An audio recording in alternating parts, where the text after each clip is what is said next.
Hello again. Okay, so I've just come back from the range. Today is Friday. I was also at the range on Monday and Sunday. Yeah, Sunday, Monday and today. And so I went 3 times. Now on, I think it was Sunday, so this is the 300 Winchester Short Magnum. I did that, which is pretty good. That's under an inch. That's at 200. It's about an inch, and that's at 200 meters. So that was a really good group. But when I went to 300 meters, it went out to 3.8 for whatever reason. And then today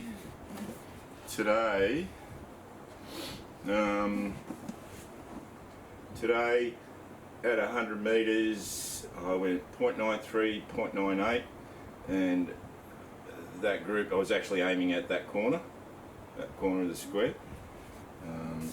Again, they're about an inch, so I'm not really bothering that much well, I didn't measure them, they are under an inch.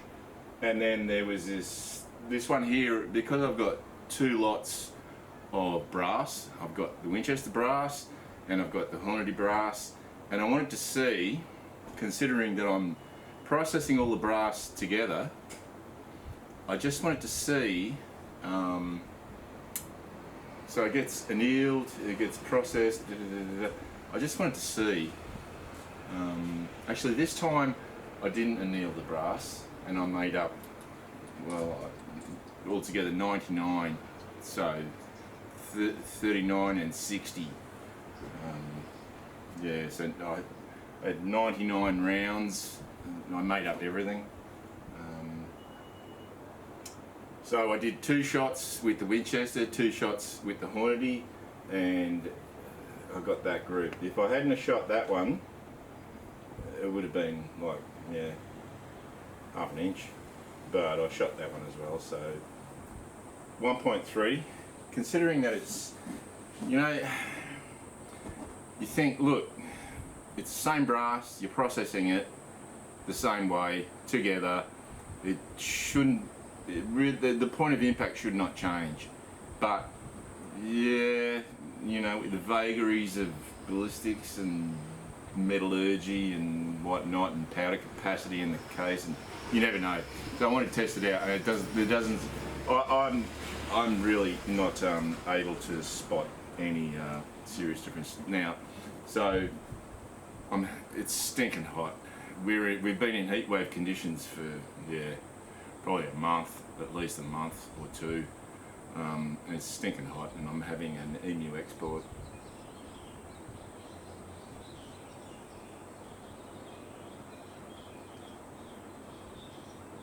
Oh yeah, I needed that. Man, it's stinking hot. Don't judge me. Okay.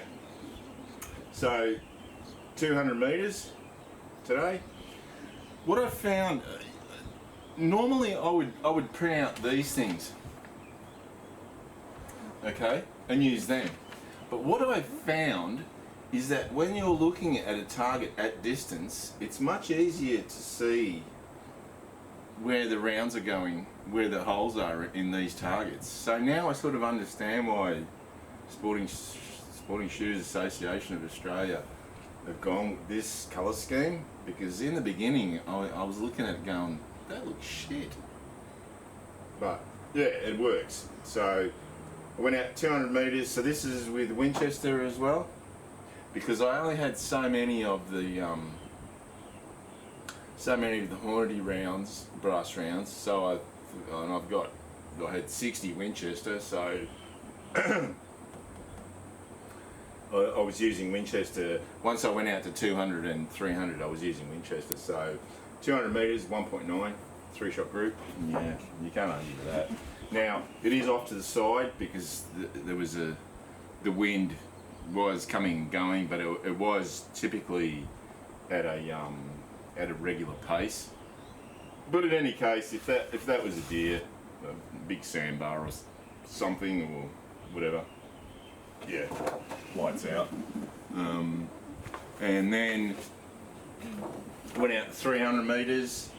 So I did do a bit of mucking around, trying to figure out where, even at 300 metres with the 20-foot power scope, I couldn't see where they were landing. I suspected where they were going, which was here and here. So I was actually aiming there. Midline, horizontal midline, in between the two targets. So the two targets butted up right up against each other. And I was aiming there, and so that was 3.8, and that one there was 2.8. So when I shot those, I didn't have enough clicks on the dial. So this is what I've been doing with these targets. I've been dialing, not holding over. So I went to the target, ceasefire, had a look. Oh yeah, she's low. I need to go up, and so that one's 3.8. That one's 2.8 at 300 metres.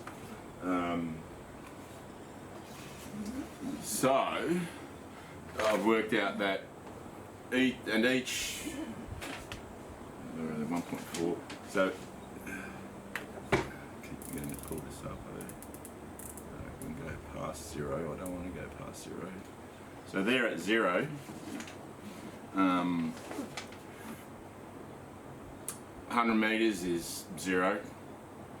200 metres is 0.5. So it's five graduations, 5 lines, which is halfway to 1.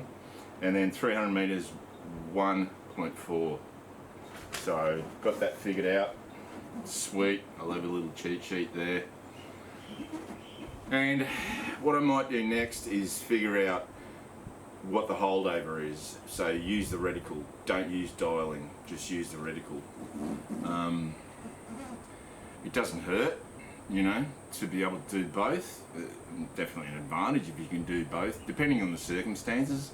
I mean, if you're having to turn the reticle, then you're going to be shooting at distance, and you're obviously going to have time because the animal is not, you know, right in front of you, in your face, and you're not scared to be doing any movements.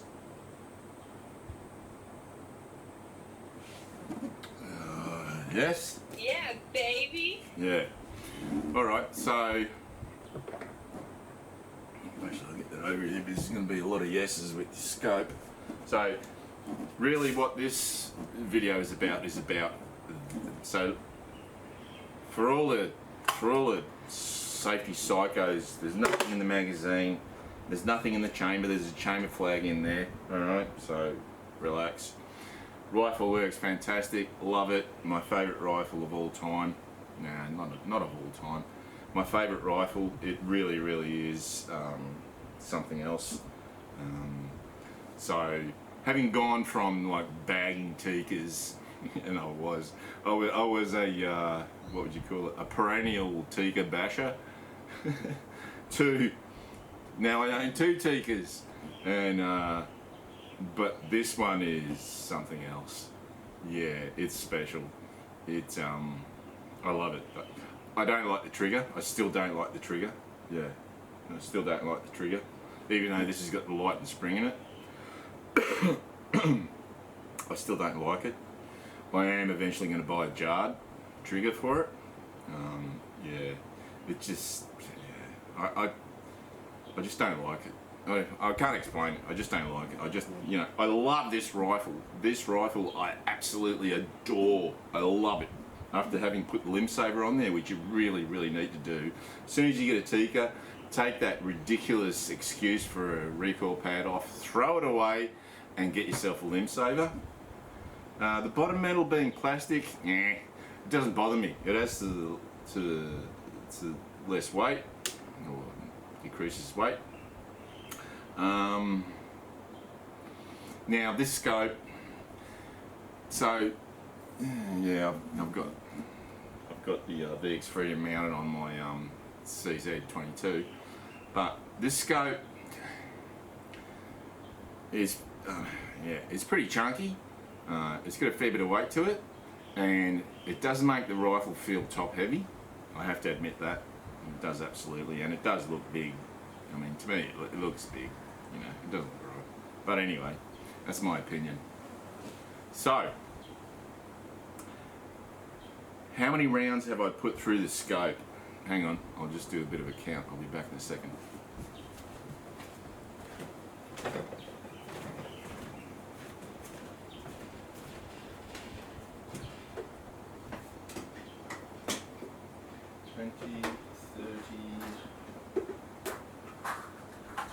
So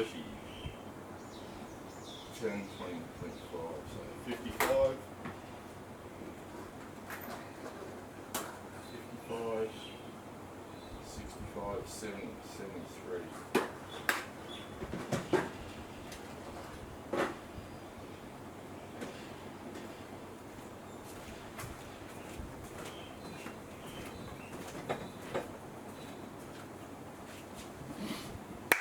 Righto. I should have done that before. I know, bad preparation. I know I'm going to get comments about, oh, you should prepare better, you should do this, you should do that, you should... No, I'll do whatever the bloody hell I want, because it's my YouTube channel. If you don't like it, bugger off. Okay, anyway, that over and done with. Hope I haven't offended anyone. If I did, don't really care. So, with this scope on this rifle, which kicks like a mule. It kicks like a mule on steroids. I'll give it that. It really does. Because it's extremely light and it's a Magnum. It's a 300 inches short Magnum. Now, so when I purchased this scope, so this is what this video is mainly about. The Nikko Stirling Diamond first focal plane 624 by 50 with 0.5 mm dot reticle. $390 Australian. So you're probably looking at about 250 bucks US with where the Australian dollar is, which is in the toilet. A scope that cheap, that is first focal plane 6-24.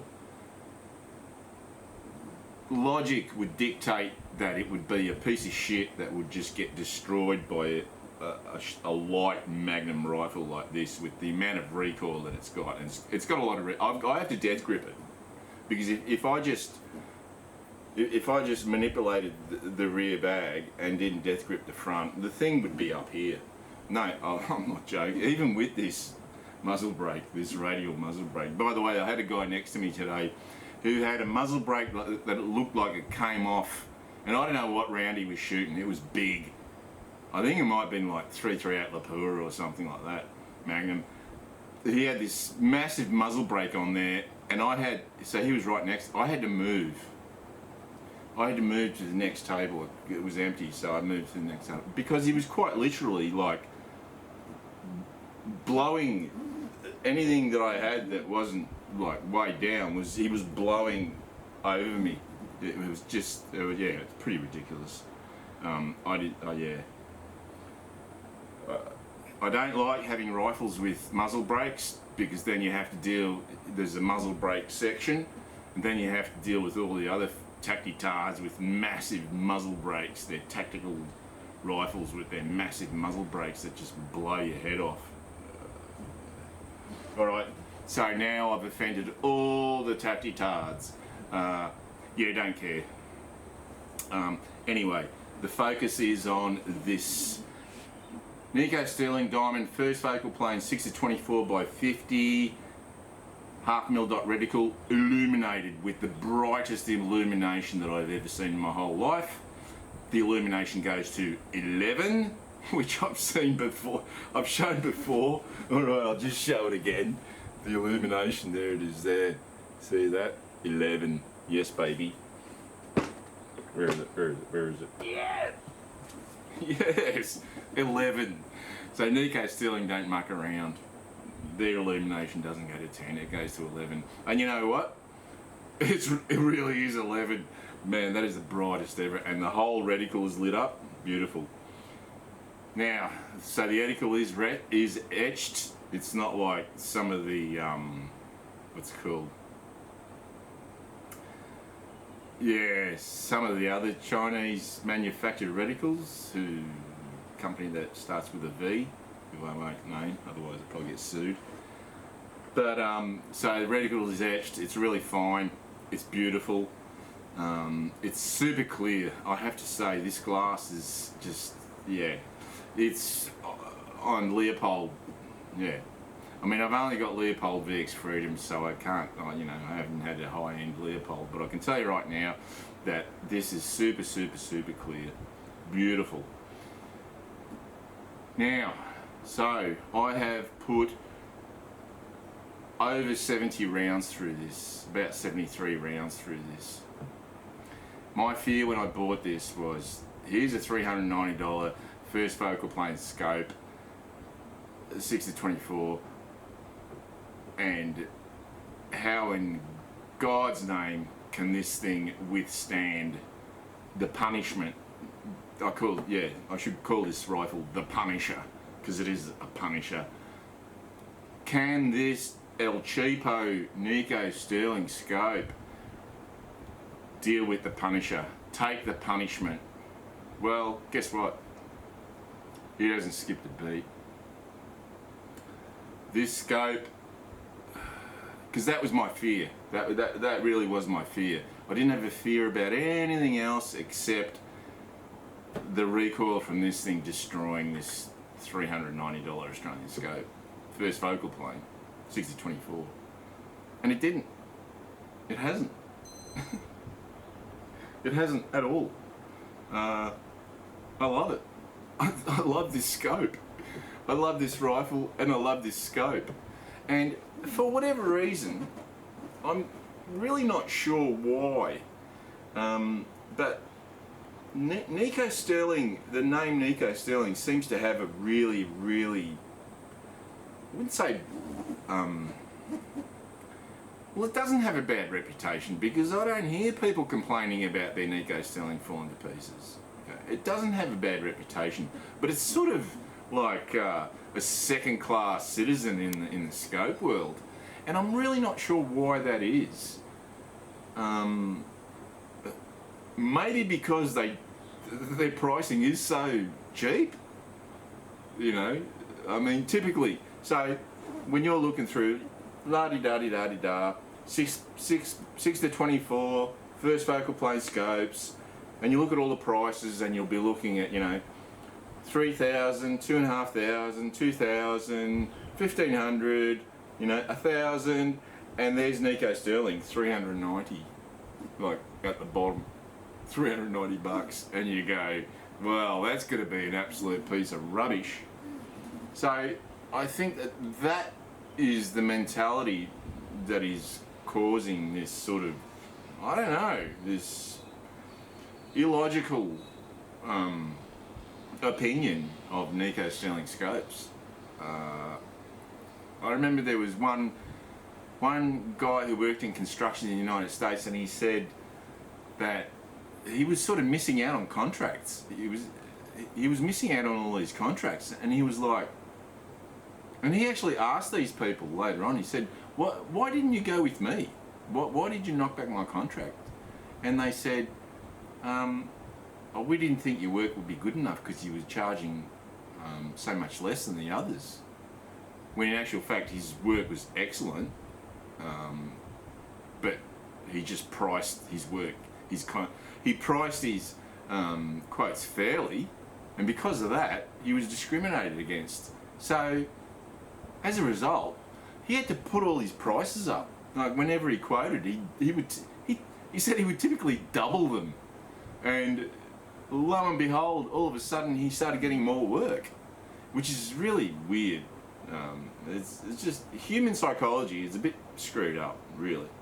And in the same vein, the psychology between discriminating against Nikko Stirling scopes because of their price is wrong, in my humble opinion, because the proof is in the pudding. I've put 73 rounds, at least 73 rounds of 300 Winchester short mag out of a rifle that weighs sweet FA, right?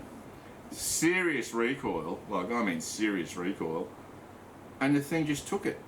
Not a problem at all.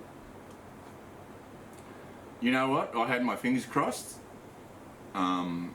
thinking, don't fail me, baby. You know, keep going.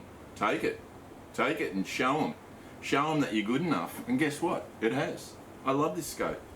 Love this rifle. Love this scope. Yeah, you know. If you're gonna go 6-24, hey. Yeah, the ocular bell is massive, which sort of I'm not a big fan of. I like the that is the one thing about Leupold scopes that no one else seems to be able to achieve, and that is just how slim and trim an ocular bell they have on their scope. Like all of the scopes, none of them have this massive ocular bell. Yeah, it is what it is, you know. So I can honestly say that I have put this thing through a rigorous obviously I haven't been in sub-zero conditions, but I have been in extremely, like, I can feel it now and it's hot. Like, this scope is hot because of the ambient temperature. It's just sucking it up. Haven't been in sub-zero conditions, alright? I haven't dunked it in a stream, in a creek or whatever, so I haven't done a torture test. I have no intention of doing a torture test. But I can tell you right now, if this thing can put up with 73 rounds plus of 300 Winchester short mag out of a Tikka stainless super light, yeah, it can take the punishment. So, as far as I'm concerned, I didn't, like for the other two videos, I didn't recommend it. I didn't say I recommend you get this scope. Well, that's changed. After firing all these rounds through it without a hiccup, I can say I recommend that you buy this scope, or pretty much any Nikko Stirling scope. They're just so reasonable, they're just so cheap, and yet the performance is there, you know. Yes. The performance is there. So if you're looking for a 6-24, if you're looking to shoot long distance hunting, which has really become quite a fad now, if you're looking for a long distance hunting scope in the first focal plane, so this is the first focal plane scope that I've ever had, so it was just interesting to work with that. Yeah, whatever. I'm not really,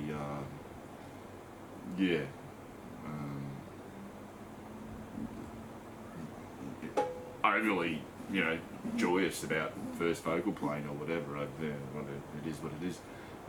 But I was interested because it was so cheap, you know, might as well buy it. So if you're looking for a first focal plane scope, 6-24, for whatever purpose you want, because they do have a few different reticles. They also have a 34mm tube. This is a 30mm tube.